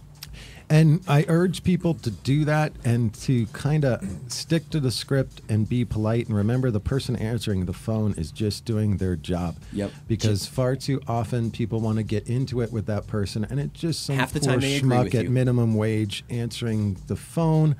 Every time I've called, they've agreed with me. Yeah. Every time I've called, they've agreed with me. And, just get it out there so it goes down as somebody else called and said, we need to do something different. Yeah. And please do this. I mean, everybody listening in the live chat room right now, go to mmapa.us. If you're listening sometime today live, and even if you're not listening sometime today live, man, do it tomorrow. I mean, it doesn't have to. We're trying to get everybody to do it today, but it doesn't mean that you can't call your representative, tomorrow, Friday. I mean, get this done. Get your voice out and stand up and scream. It's all politely. Politely. And, I got to put another plug in. On top of that, in the middle of all this chaos, we got something fun going on tonight. Hoping we can see people at Castleman's in Denver from 5 to 8 o'clock. Irv Rosenfeld, the federal patient we've been talking about, is going to be there. You can meet him. It is $5 at the door, and you get a free taco bar, so you get fed. And all the money goes towards patient grants. And what I mean is Patients Out of Time is now here in Colorado. And they're going to basically pay for indigent and low-income patients' doctors' visits as well as CDPHE fees. They're going to be giving away 12 such grants tonight and have another 15 grants in the hopper to give out over the next month. And this is just all about patients and just kind of hanging out. There's going to be no huge lectures, none of that stuff. We will obviously be hopefully sharing information on anything we learn throughout the course of the day and, meet other patients. There are some industry people who've been kind enough to donate some money. They'll be hanging out with their products. And we got some great door prizes to give away tonight. So stop on by. It's not that expensive. And you get free food with your donation. Awesome. Yeah, it's going to be an interesting event. I can't wait to I got to figure out man, I got so much stuff to do. I got to figure out my lease tonight too, maybe. Fun. Maybe get a roommate and get down there. Sweet times. Are you going to be able to go? You got your tooth? What time is your tooth thing? Owie. At 3? So you know if you'll be able to go to the Patients Out of Time. I'm going to have to figure something out. There's no way I'll be there. We'll be around. It should be fun. Yeah. We got about 70 yeses so far, and awesome. Irv's always entertaining, and we got some good door prizes. So it's interesting. Thanks to people like Mad Hatters, got given a couple things for door prizes. Really? That's cool. Yep, we have. I get some door prizes. That'd be great. We have some gift certificates from some of the MMCs.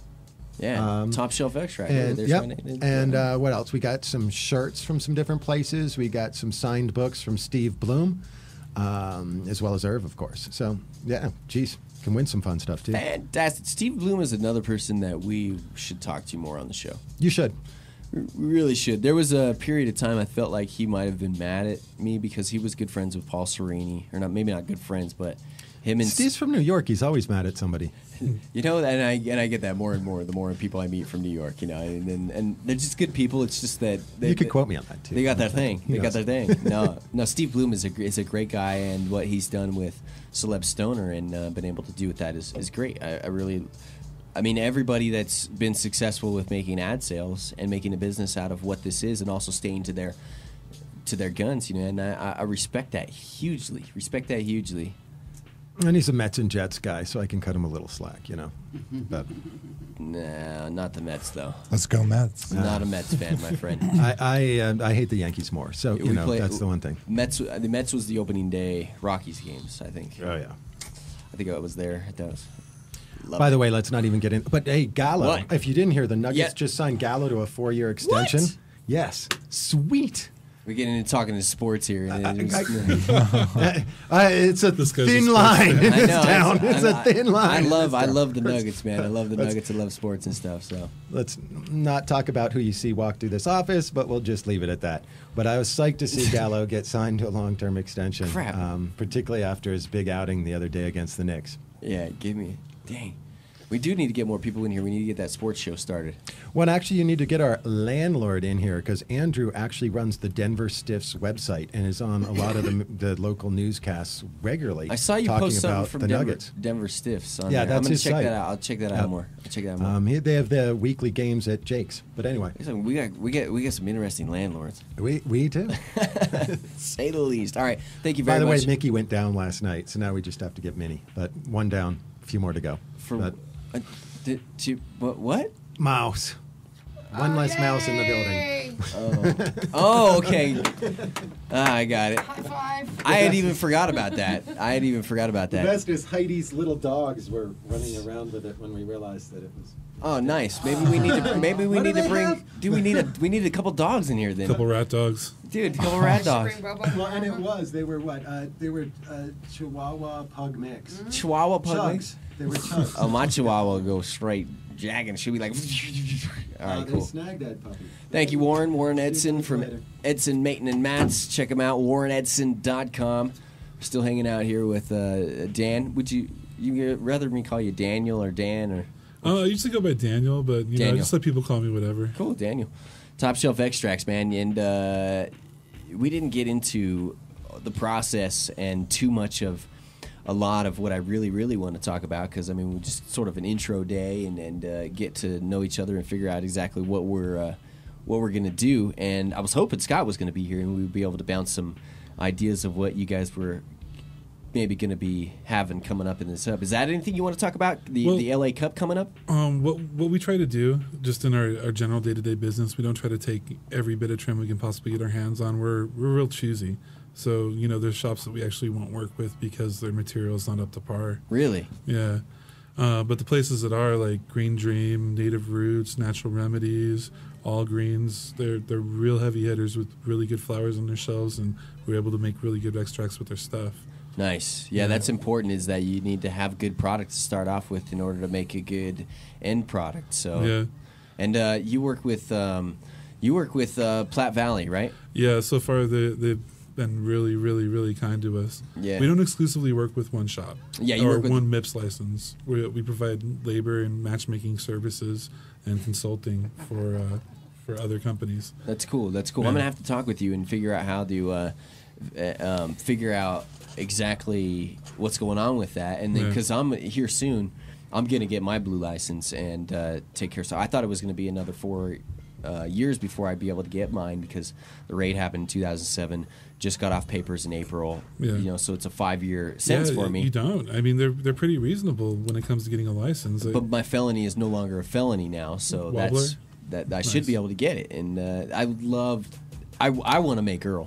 I want to sit down and make Earl. Let me tell you this, dude. Like, there's this guy from L.A. that just like unambiguously had 7 for-profit grow houses out there. Got arrested for him. Yeah. Got a wobbler. You know, got overturned, and he has a key license now. Wow. So I mean, if it's enough time out, that's they're fine with that. I mean, as long as you don't have, I think distribution's the one thing that they really like, or you're out for life with, which we'll fix that. I promise you that, you know, we will do everything that we can to fix that, because if you were involved with something medical marijuana or involved with anything marijuana, and that's why you're not allowed in the industry now, that's horse shiz. That shouldn't be. That's wrong, dude. It is wrong. It's wrong. I mean, if it's you know, a moral thing now to provide sick people with medicine, it was back then when it was illegal too. That's all I'm saying. Yeah, exactly. I believe you. And then we talked with Irv Rosenfeld last night on iCannabis Radio, which you can go to iCannabisRadio.com and check out the conversation we had with him, where, you know, he also talks about his reasons why he doesn't think, you know, legalization should come through. But I mean, he sat down and discussed with us, you know, all the positives and the different. As being a federal patient, you know, being a part of something that, you know, was shut down when an influx of people that really needed access to a certain kind of medicine, you know, it was the AIDS patients. There was an influx of AIDS patients, and I think having to do with the Champs case and all that. And Bush was like, you know, shut it down. We don't want to look soft on drugs.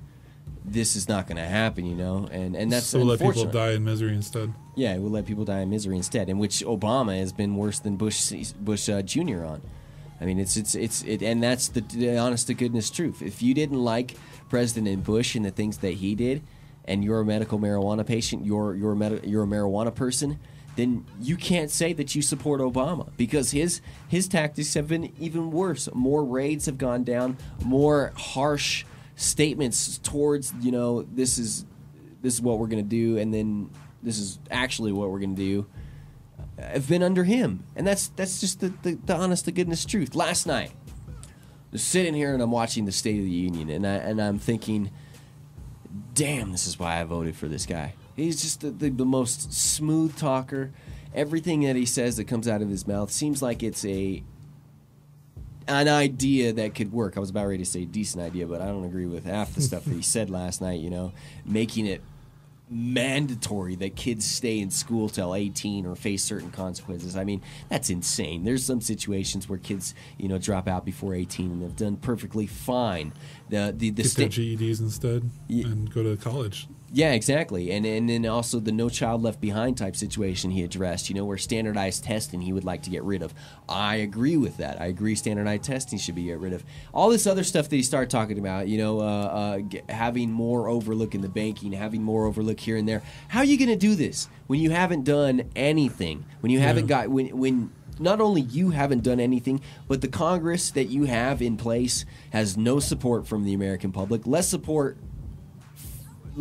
for you, or less support for Congress than they have for you, and they can't get anything done. How do you expect all this to get done? It was a bunch of hot air, a bunch of bullshit, and a bunch of talk, and that's frustrating because you look on the other side of the plate and you see these Republicans who probably, honestly, when it comes down to it, would hold more heavy of an agenda in a way than Obama would towards us. I don't know, but Obama's been the one that held the heavy agenda. Yeah.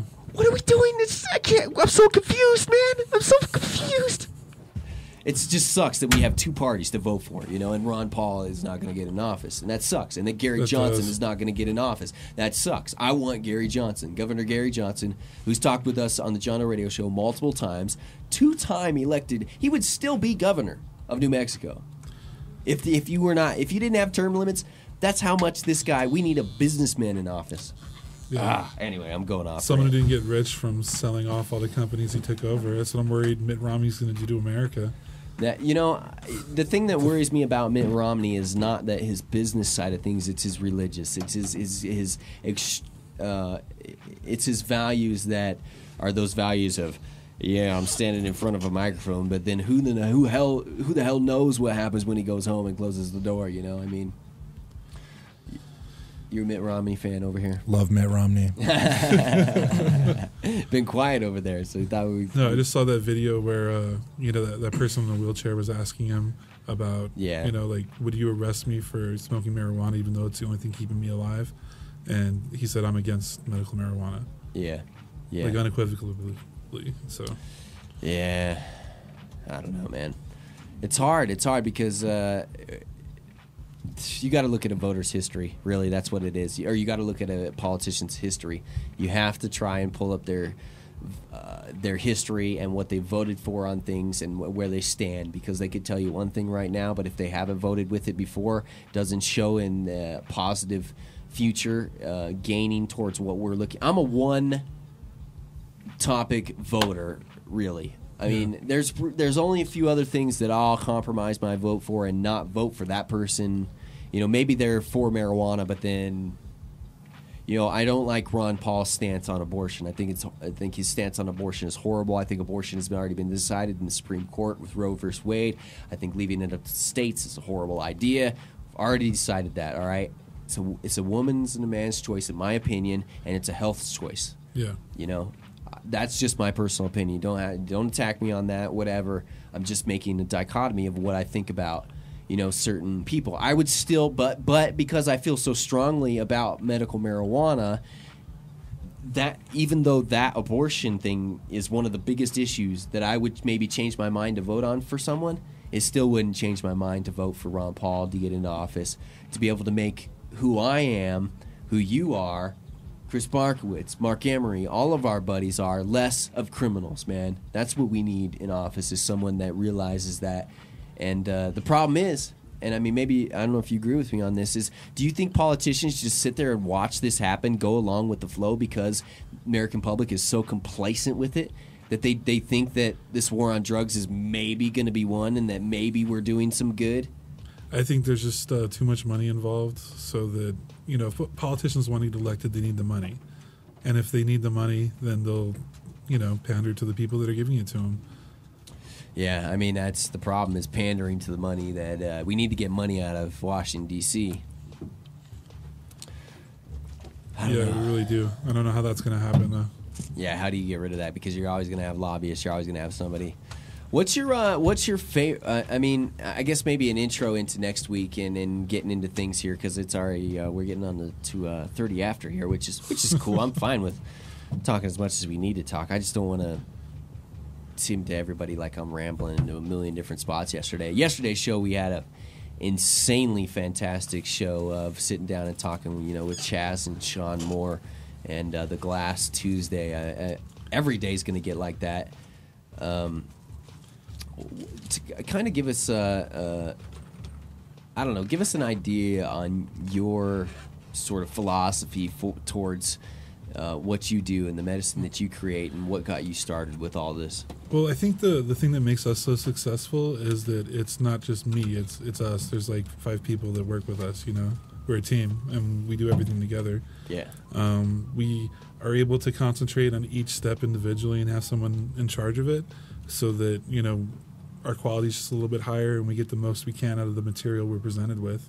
Mm-hmm. Like, for instance, like, I just, like, cure this stuff. Like, my guys do all, like, the really dirty, shitty work where they have to actually go ahead and do the blasting and tube packing and all that. I don't do that stuff either.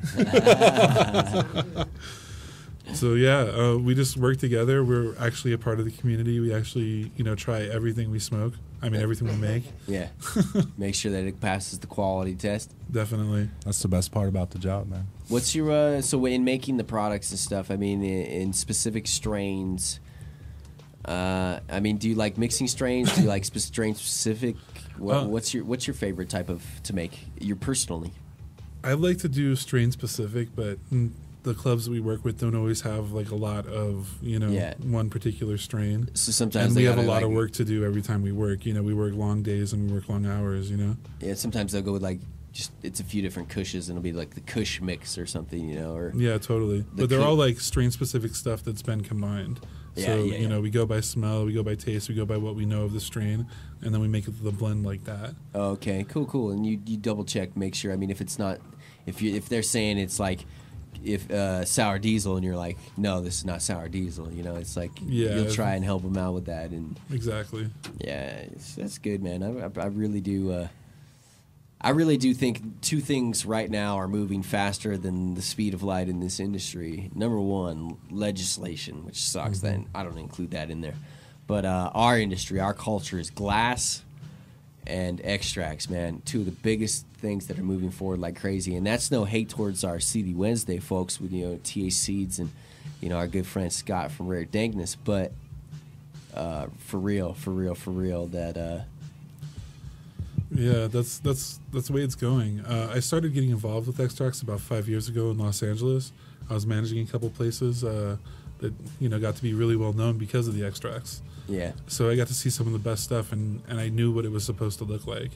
And, you know, I got advice from all of them. They, you know, all put me up on game. Yeah. And then I got moved out here by Broadway Wellness to run their concentrate division. You know, we got to work with just endless amounts of material and like really refine our technique. Yeah.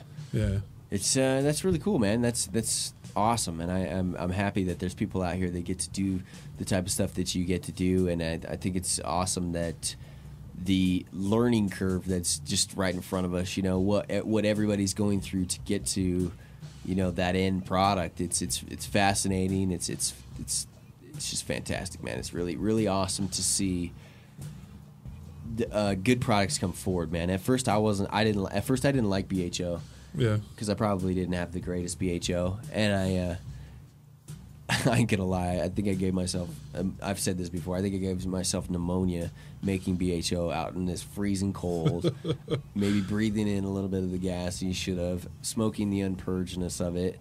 So it will, if you smoke unpurged BHO, it hurts the lungs. It hurts the lungs a little bit, and some other stuff just. You know why it does that though? It's displacing the oxygen. That's like how butane can hurt you. It's an inert substance as far as our bodies are concerned. Yeah. But if you inhale too much of it, I heard you're not something getting about the it. oxygen, you get knocked down. Yeah, I heard something about it. It literally paralyzes like I don't know. Anyway, the thing is, butane is. It's like your lungs are filled up with water. I want to make sure that I tell people though, the only harm that we're being told with chemists is that the additives that are added with butane to make it smell. Now, butane itself is relatively one of the harmless substances that are out there. It's in PAM, hairspray. Yeah, it's in everything. I mean, they make all those flavor extracts. That's how they extract it with butane. Your oils, your olive oil and peanut oils and stuff. That's how your stuff's getting extracted. So I mean,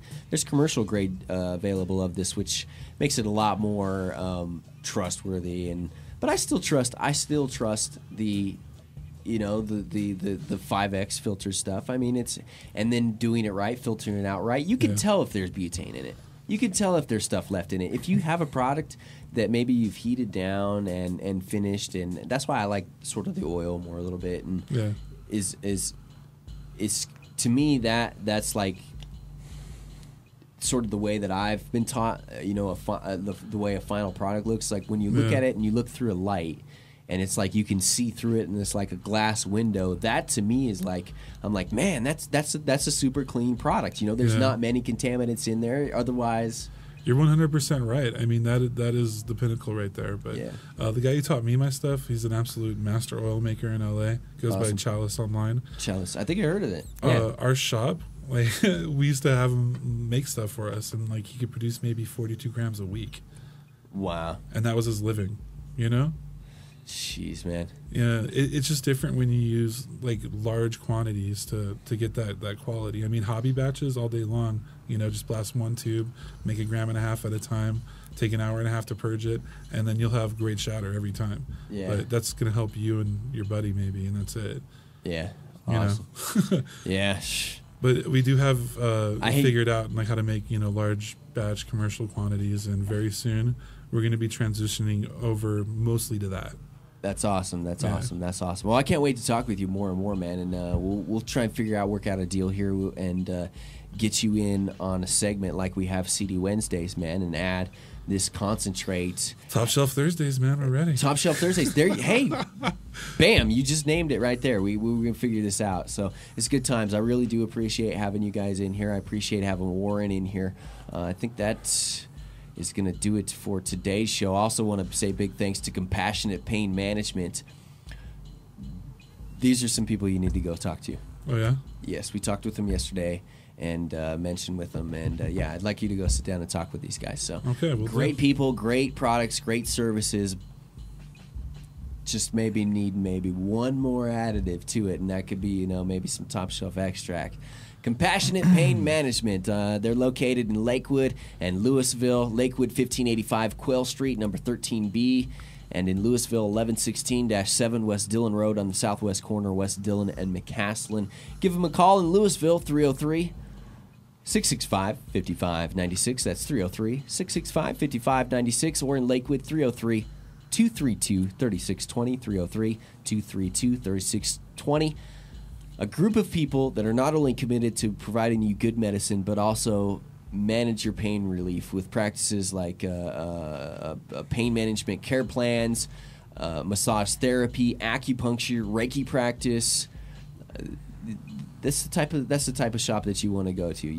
I'm actually on my way there right after we do this show. Yeah, go talk to him, man. Go talk to him. Tell him to JDR Sean, man. Hopefully Sean's there. I'll text him. I think Joey's the person that hit me up. Really? Yeah. Oh, okay, cool, dude. Yeah, awesome. Putting people in touch with people, the good people. So good times, dude. All right, I think that's gonna do it for today. We'll figure out what we're doing do next week, and have you guys back, and maybe have Tom over here. A little bit more A little bit more what? Talkative. Talk about Mitt Romney? We can do that.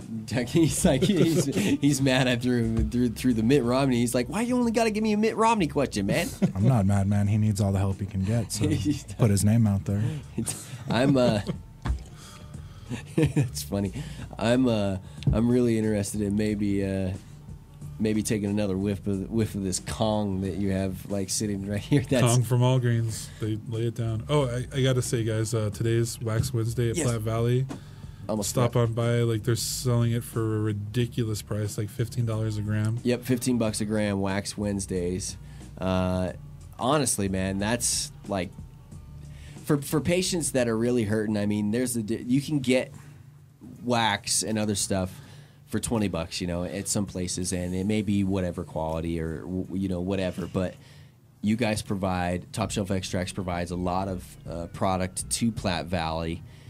That $15, just that $5 break means a ton, man. And go in and get yourself. Same stuff's available for like 40 or 50. The exact same strains. Other places. Exact same strain, 40, 50 exact bucks. same stuff. Yeah, exact same oil. Yeah.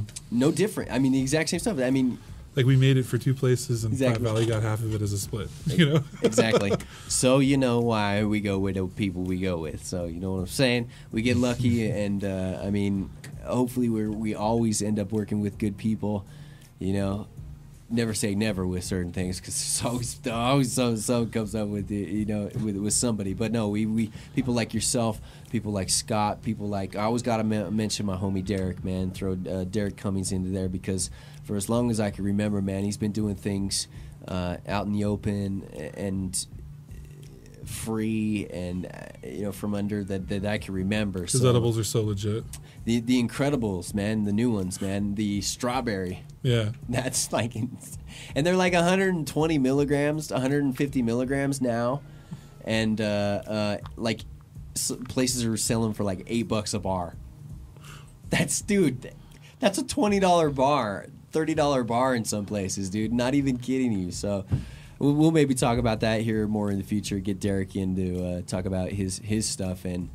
I don't get to talk with him as much as I used to, unfortunately. He's such a busy dude, and I mean, and a lot of the other business owners know, man, having to deal with all the crap that you've had to deal with through the regulations and also just political BS that's gone on in the industry. Maybe infighting even happens. I mean, that happens in any industry, but hopefully with us, we can come together and just not have the med tear us apart.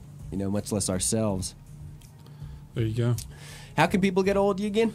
855-710-EARL. 855-710-EARL. And what's you got an email address or something? If they? Oh yeah, topshelfextracts@gmail. Topshelfextracts@gmail.com. Also, might talk about this bowling league we got going on maybe here in the future. Kim's wanting me to do it. I'm worried about money, honestly. That's the thing that comes down to it is I don't want to like go out and do bowling when the big investment is the t-shirts.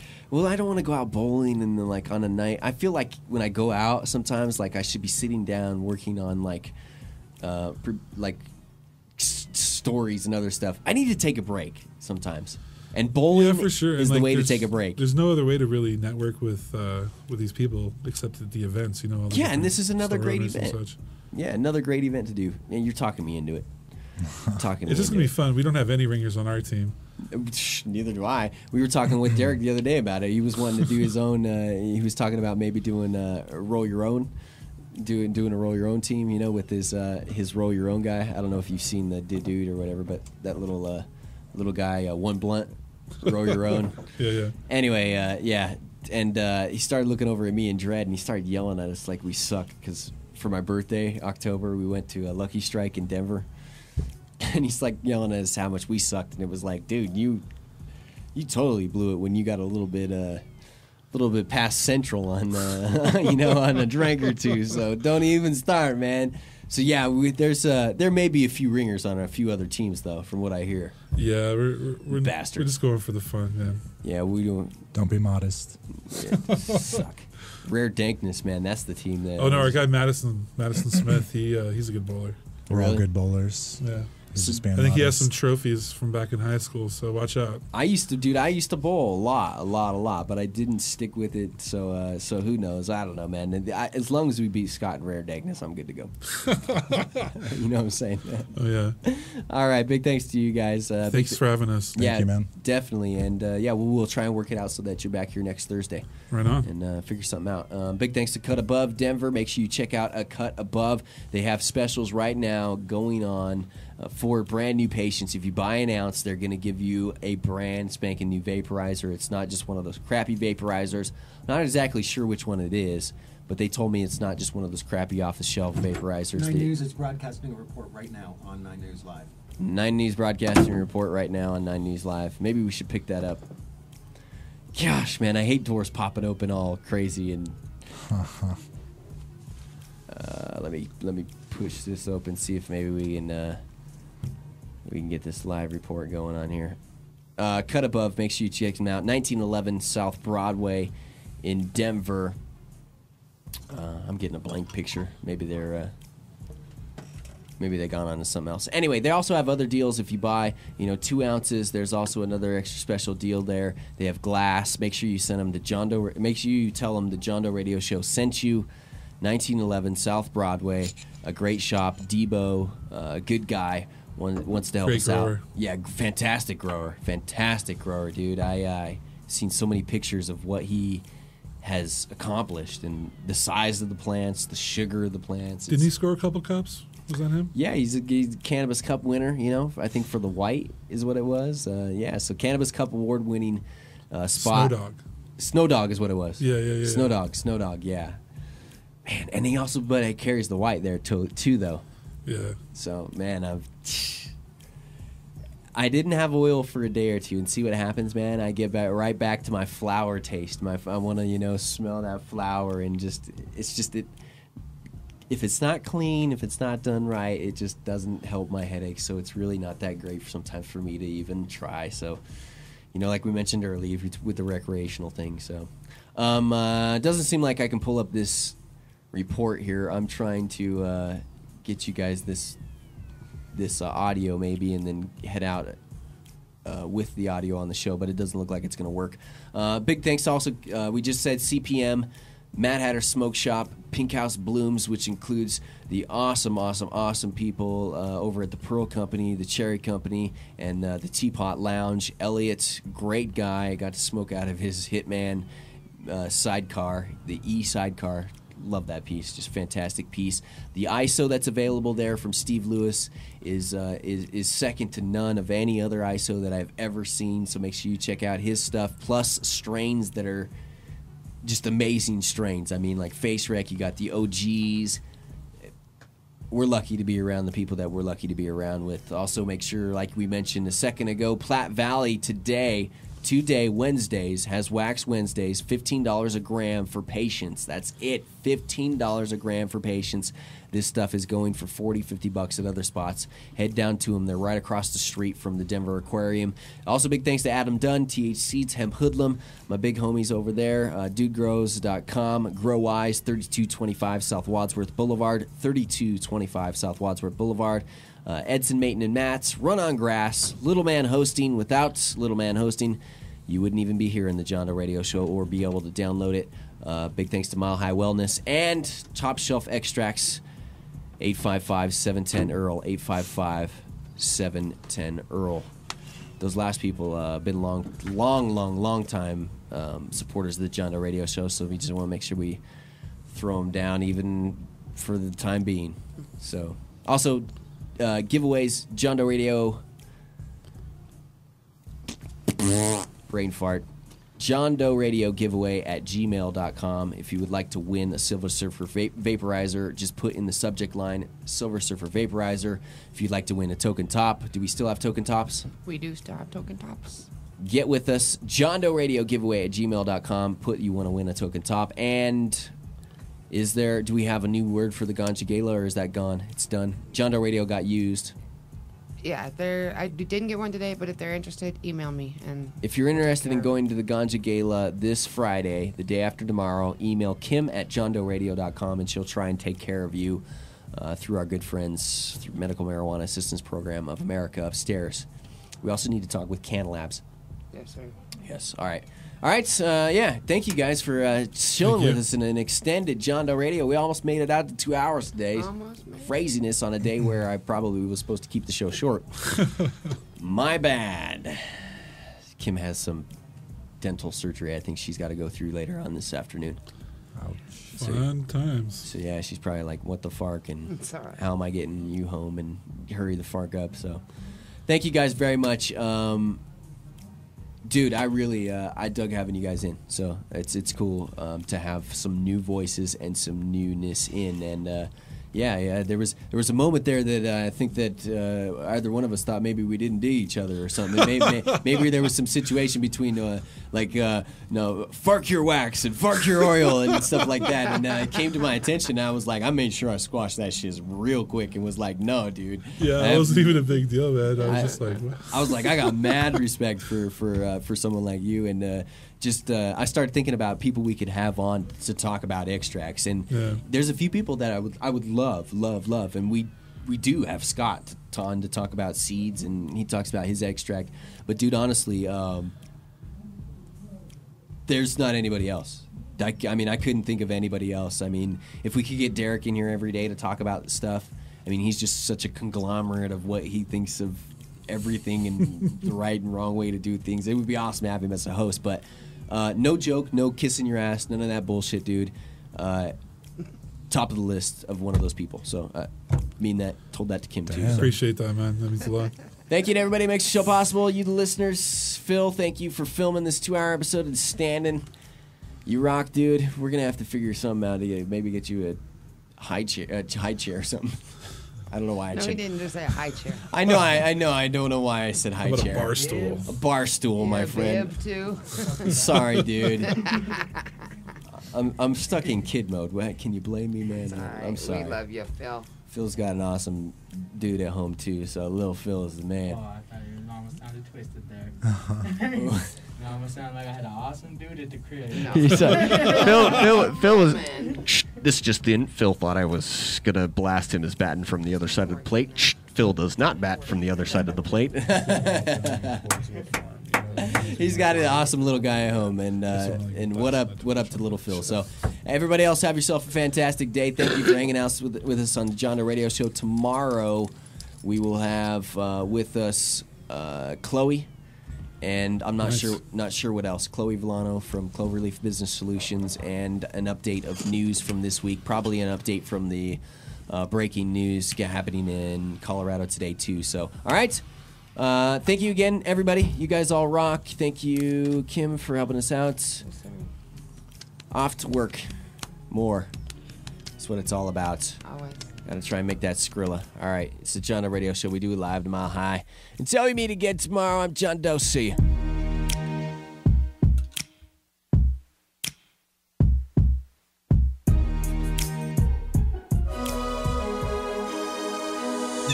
Radio Show is produced by Charles-Team. The John Doe Radio Show programming is not limited to information on agriculture subjects and is intended for informational and entertainment purposes only. We specifically include responsible marijuana reform. Besides, listening to anyone mention others is stupid.